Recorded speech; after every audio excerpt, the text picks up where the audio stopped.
চিঠিটা ডাক বাক্সের এক কোণে, সাদা খামের না লেখা নাম এঁকেছে তার গানে।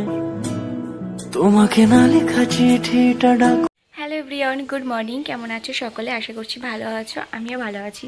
সোনারদি চ্যানেল নতুন আরও একটি ব্লগে তোমাদের অনেকখানি ওয়েলকাম জানিয়ে আজকের ভিডিওটা স্টার্ট করছি। তো হচ্ছে কি, আমি মাত্র জাস্ট ঘুম থেকে উঠলাম। উঠে ছেলে এখনও ওঠেনি, ও ঘুমোচ্ছে। আমি নিজে ফ্রেশ হয়ে এসেছি। ফ্রেশ হয়ে এসে ওকে একটু মুছিয়ে দিলাম, মানে মুখ টুকটা মুছিয়ে দিয়েছি ফ্রেশ হয়ে নিয়ে। তো চা খাবো এবার। চাটা খেয়ে তারপরে ছেলের কিছু ক্যাথা আছে সেগুলো একটু গুছিয়ে রাখবো। আসলে কালকে সব এত হিসু করেছে, রাত্রেবেলাতে হিসু করে সব ক্যাথাগুলো ভিজিয়ে দিয়েছে। ওদিকে সব আছে, মামনি যাবে। তো ওদের মামনি রান্নাও করছে। তো আর তোমরা আমাকে কালকের ভিডিওতে কমেন্ট করেছো যে দিদি তুমি তো কই তোমার নাভির ভিডিওটা বা ফটোটা দিলে না।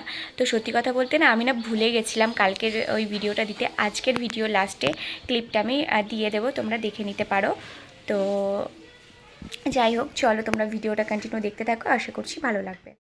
আগের দিন ভিডিওতে তোমরা দেখেছোই যে আমি বিছানা গোছাচ্ছিলাম।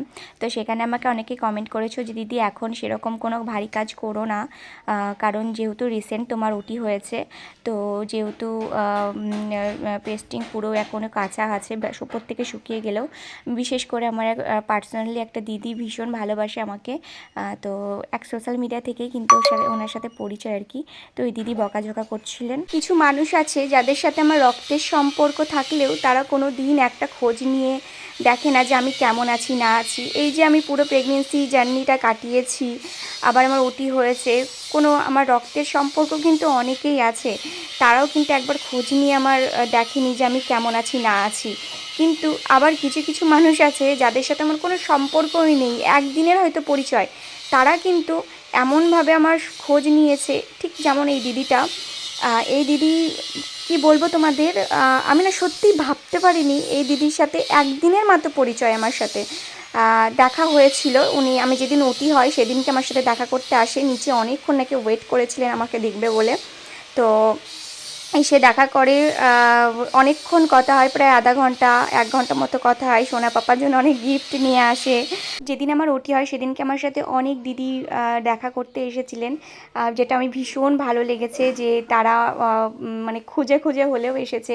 আর একটা জিনিস, সেটা হচ্ছে চন্দননগর থেকে একজন এসেছিলেন, রিসেপশন থেকে রাত্রেবেলায় ফোন আসে, জানাই আমার কাছে, কিন্তু ওনাদের ঢুকতে দেওয়া হয়েছিল না, রাত 10টা বেজে গেছিলো বলে। অনেক রিকোয়েস্ট করার পরে ওরা ঢুকতে পারেনি। তো পরে আমার কাছে মেসেজ আসে, তো সেটা আমার খুব ভালো লেগেছিলো, কিন্তু আফসোস তাদের সাথে আমার দেখা হয়নি। আমি ভিডিও ক্লিপগুলো একটু একটু করে দিয়ে দেবো যারা যারা আমার সাথে দেখা করতে এসেছিল। তো প্রথম দিন এই যে এই দিদিগুলো দেখা করতে আসে, অনেকক্ষণ ওয়েট করেছিল আমার সাথে দেখা করার জন্য। তো আর এতক্ষণ আমি যে দিদিটার কথা তোমাদের সাথে শেয়ার করছিলাম, এই যে লিজা, এই দিদি আমি যে কদিন নার্সিংহোমে ছিলাম প্রত্যেকটা দিন আমার সাথে দেখা করে গেছে। উনি ভেবেছিলেন আমার বাড়ি অনেক দূর, অনেকে দেখা করতে আসতে পারবে না, তাই দিদি প্রত্যেক দিন বিকেলবেলায় আমার সাথে দেখা করতে আসতো। 5 মিনিট হলেও ভিজিটিং আওয়ার পেরিয়ে যেত, তাও পরেও দিদি অনেকটা সময় নিয়ে আমার সাথে দেখা করে যেত, যেটা আমার ভীষণ ভালো লেগেছে। তো এই জন্যই কথাটা বললাম যে কিছু কিছু রক্তের সম্পর্কের মানুষও কিন্তু এতটা করে না যতটা এই মানুষগুলো আসে আমাদের জীবন। তো এটা হচ্ছে পরের দিন সকালের ভিডিও, কিছু কিছু করে করা ছিল। তো তোমাদের দাদাভাই ছিল, ভিডিও ক্লিপগুলো তুলে দিচ্ছিল। তো আমি এখানে সোনা পাপার সব জামাগুলো গুছিয়ে রাখছিলাম। তো রেখে মামনি দেখো সকালবেলায় ভাত দিয়েছে, এখন খাচ্ছি। এটা হচ্ছে কালো জিরে বাটা আর রসুনটা মামনি পেস্ট করতে ভুলে গেছে। যাই হোক, কি বিচ্ছি একটা খেতে, মানে এত অস্বস্তি করছিল, পুরো গা পাক দিয়ে উঠছিল আমার। আমি এইসব জিনিস একদমই খেতে পারি না, কিন্তু কি করব, খেতে হবে তাড়াতাড়ি সুস্থ হওয়ার জন্য। তোমরা আমাকে জিজ্ঞাসা করছো দিদি তোমার মা এত তাড়াতাড়ি কেন চলে গেলেন, আর কটা দিন থাকতে পারতেন। তো মা না আবার চলে আসবে। আসলে বাড়িতে একটা কাজ পড়ে গেছে, খুব এমার্জেন্সি। তো সেই কারণে আর কি মাকে যেতে হয়েছে, নয়তো মা যেত না, বাবা একাই ম্যানেজ করে নিত। তো যাই হোক, তো সেই কারণে আর কি মা আবার ওই বুধ বৃহস্পতি কি শুক্রবারের দিন চলে আসবে। তো এই হচ্ছে ব্যাপার। আর তখন এসে কয়েকটা দিন আমার কাছে থেকে যাবে। আসলে আমি না সুস্থ হওয়া পর্যন্ত হয়তো মা থেকেই যাবেন। আর এদিকে দেখো আমার শ্বশুরবাড়ি এলাকায় কিন্তু কিছু না কিছু একটা অনুষ্ঠান লেগেই থাকে, যেটা আমার সবথেকে বেশি ভালো লাগে।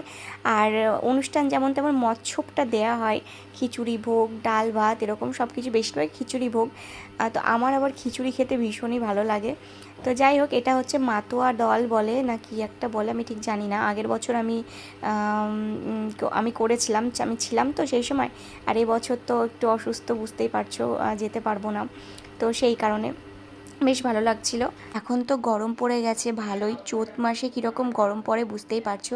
তাও যেহেতু শুরুর দিকটাতে একটু ঠান্ডা ঠান্ডা ছিল, আর আজকে যেন একটু বেশি গরম পড়েছে। আর ছেলেকে নিয়ে থাকা একদমই সম্ভব নয় আমার ঘরটাতে বিশেষ করে। আর ওই ঘরটাতে যেহেতু উপরে কোনো ঘর নেই, তো ওই জন্য ডাইরেক্ট সূর্যের তাপটা এসে পড়ে, যে কারণে এত গরম হয়ে থাকে, পুরো হিট হয়ে থাকে। তো ওই জন্য ওকে নিয়ে থাকা সম্ভব নয় বলে পাশের রুমে থাকি। তো পাশের রুমের কী হয়েছে, রেগুলেটরটা না খারাপ হয়ে গেছে, মানে বাড়ানো কমানো হয় না। তো এত পরিমাণে সেই ঝড়ের মতো হাওয়া হয়, যে কারণে শুতে ভীষণই অসুবিধা হয় আর কি ছেলেকে নিয়ে। যদিও ধরো কয়দিনের তো হয়েছে, 14-15 দিন হলো মাত্র, ঠান্ডা ফান্ডা লেগে যাওয়ার একটা সম্ভাবনা থাকতে পারে। তো যে কারণে মামা ওই যে বলা হয়েছিল রেগুলেটরটা লাগানোর জন্য, তাই যে রেগুলেটরটা লাগাতে এসেছে। আর বাবা বেশ কয়েকদিন হলো আমাদের গ্রিলটা অর্ডার দিয়ে এসেছিল, তো এই যে চলে এসেছে, দেখো কোলাসেবল যে গ্রিলটা হয় সব মানে বন্ধ, গ্রেটটা, হ্যাঁ তো সেটাই বন্ধ করা আছে তো ওই জন্য তো ওটা আমার এসেছে। তো বারবার ওটা এখন উঠা তো সবাই খুব মিলে কষ্ট হয়ে নামিয়ে যাচ্ছে, রাখছিল আর কি। ওই জন্য আগামীকাল আসবে ওটা মা। লাগানো হবে। আমাদের ওই যে কেমনভাবে গম লাগায়, উঠেছে কোথায় তো, লাগায়, সবটা এবার বাবা তোমাদের সাথে একা শেয়ার পারবে না, করবো। ওই জন্য গেল না, আর এদিকে দিদা যেত না। পাঠিয়ে দিয়েছিল হচ্ছে একা পেঁয়াজ, মানুষ তো, একা তাই মানুষ মামনিকে থাকলে খুব ঢালছিল। সমস্যা। দিদা বলতে দিদা মামনির হচ্ছে কাকিমা। আচ্ছা, এই যে ক্লিপটা দেখছো, এটা যখন আমার 9 মান্থ কমপ্লিট হয়, সেই সময়কার ভিডিও একটা ক্লিপ আমি তুলে রেখেছিলাম। তো তখন তো দিতে পারিনি, দিতে নেই শুনেছিলাম, তো সেই কারণে দিতে পারিনি। যাই হোক, আজকে এই যে দিয়ে দিলাম। দেখো, তোমরা আমাকে জিজ্ঞাসাও করছিলে, দিদি তোমার নাভিটা কেমন ছিল। এই যে দেখো, আমার নাভি কিন্তু বাইরের দিকেও বেরিয়েছিল না, আবার ভেতরের দিকেও ছিল না, আবার ফুটেও খুব একটা ছিল না। কেমন একটা ছিল সেটা আমি নিজেও জানি না। আর দাগটা দেখতেই পাচ্ছ, একদম হালকার উপরে উঠেছে, পুরো পেট উপর দিক পর্যন্ত। তো এই হচ্ছে তোমাদের দেখালাম।